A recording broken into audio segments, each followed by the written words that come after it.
Efesus 4 ayat 31. Segala kepahitan, kegeraman, kemarahan, pertikaian dan fitnah hendaklah dibuang dari antara kamu, demikian pula segala kejahatan.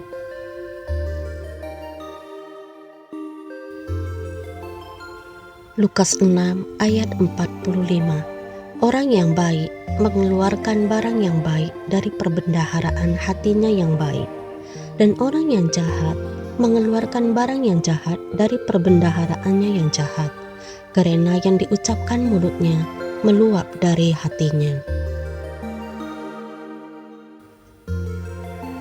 Kolose 3 ayat 8. Tetapi sekarang buanglah semuanya ini, yaitu marah, geram, kejahatan, fitnah, dan kata-kata kotor yang keluar dari mulutmu.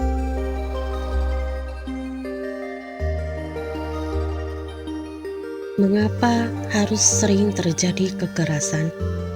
Mengapa harus ada tindakan kekerasan? Mengapa harus ada yang tersakiti, terluka, kecewa, dan kepahitan? Tidak ada seorang pun yang ingin mengalami kepahitan. Namun, sadarkah bahwa seringkali kita dengan sengaja melakukan sesuatu yang tidak mengenakan bagi orang lain, dan tanpa sadar, perbuatan kita menimbulkan kepahitan pada orang tersebut. Lantas setelah orang lain mengalami kepahitan, dengan pura-pura tidak tahu, kita berkata, "Kamu itu kepahitan." Bertambah lagi sakit hatinya orang tersebut. Sadarkah kita sering mengabaikan hal-hal kecil yang penting, tapi menolak resiko yang besar? Orang mengalami kepahitan terus dihakimi dan dianggap belum dewasa rohani, baperan, dan lain sebagainya.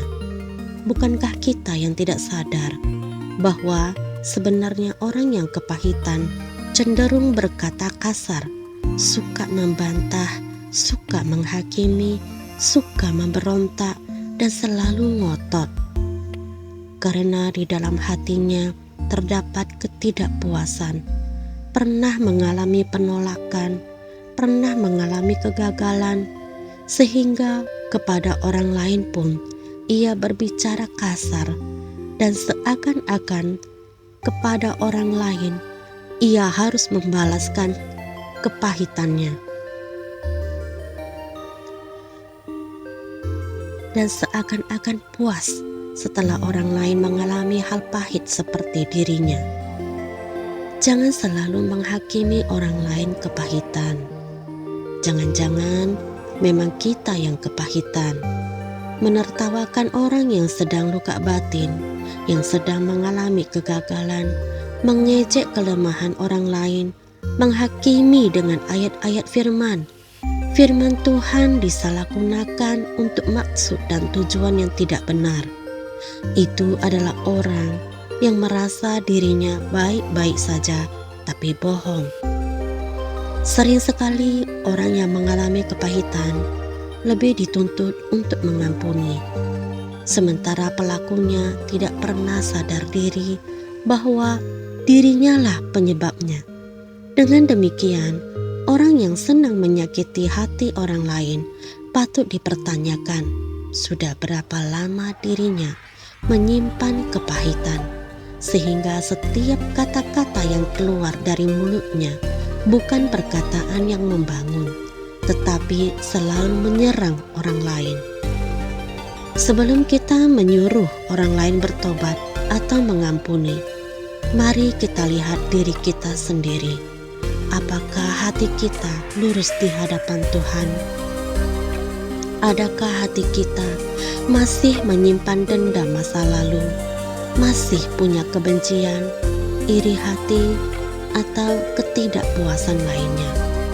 Jika hati kita sendiri belum beres, maka siapapun akan dianggap saingan, siapapun dianggap musuh.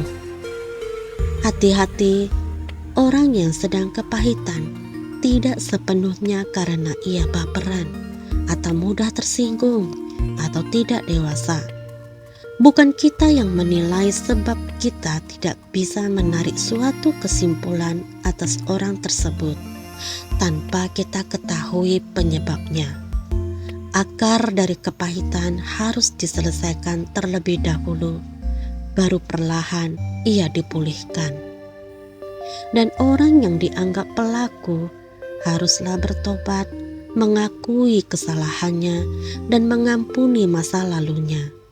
Sakit hati dan dendam yang dibawa bertahun-tahun akan menjadi seperti penyakit menular melalui mulut, yaitu perkataan, dan tubuh, yaitu tindakan.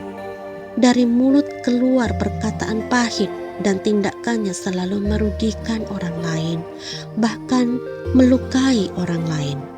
Karena apa yang keluar dari mulut itu timbul dari hati.